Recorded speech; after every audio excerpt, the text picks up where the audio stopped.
I ran into this last week. Here's what fixed it for me. Adding a debit card to your Payoneer app can be a bit tricky, but following these steps should make it straightforward. Step 1. Open the Payoneer app. Launch the Payoneer app on your mobile device. Make sure you are logged into your account to access the main dashboard.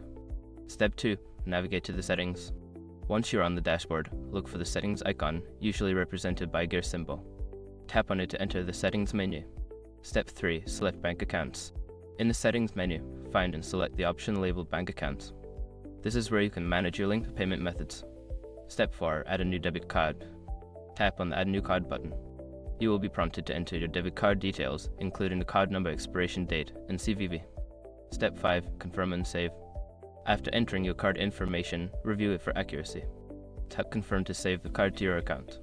If you see an error message, double-check the card number and expiration dates. I hope this helps you add your debit card smoothly. If you run into any issues, feel free to reach out for more assistance.